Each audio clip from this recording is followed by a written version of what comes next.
own government, its own taxes, its own money. So there was a great confusion.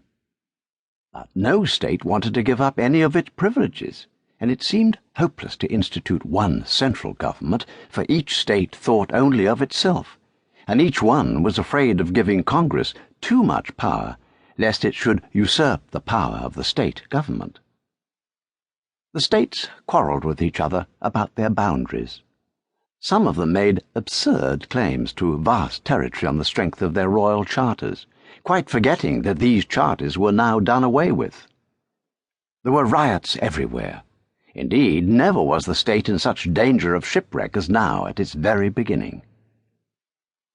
Washington, from his quiet retreat at first, watched the struggle anxiously, but not despairingly. "Everything will come right at last," he said. "My only fear is that we shall lose a little reputation first."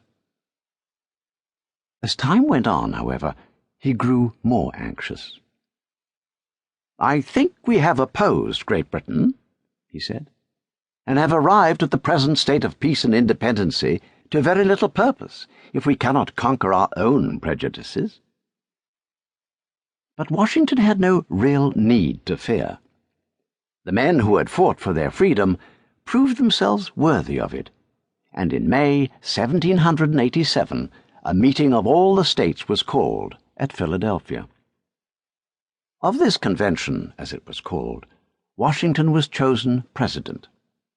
It was no easy post, nor was the business for which the members of the convention were called together a simple business.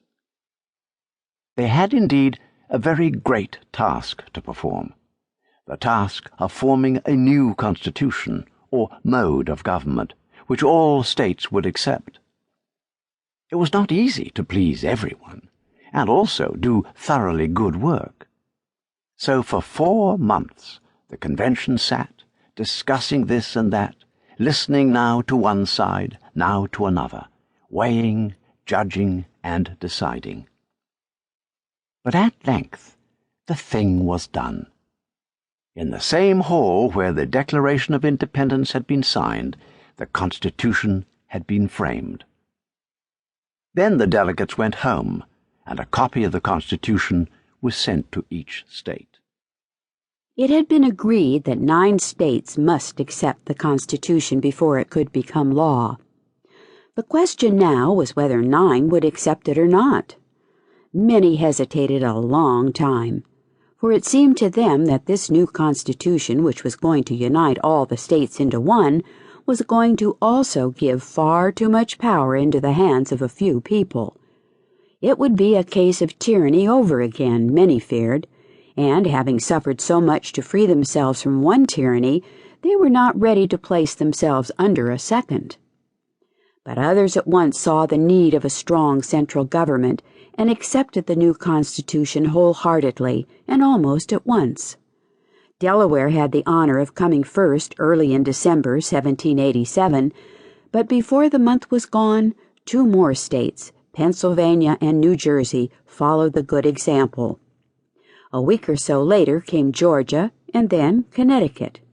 After a good deal of hesitation, Massachusetts also came into line, then Maryland and South Carolina.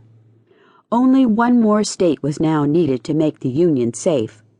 Would that one state come in, the friends of Union asked themselves, and they worked their hardest to make people think as they did. At length their efforts were rewarded, and New Hampshire made the 9th, and just 4 days later the great state of Virginia also came in. New York soon followed, and only North Carolina and Rhode Island remained out of the Union. But in time they too came in. Rhode Island last of all, and not for fully a year after the first president had been chosen and the government organized. The new government required there should be a Congress to look after the affairs of the nation, with 2 houses, something after the fashion of British Parliament. It also required that there should be a president at the head of everything. There was little doubt as to who should fill that place. George Washington, the man who had led the army to victory, was the man chosen to be first president of the United States. Other people were indeed voted for,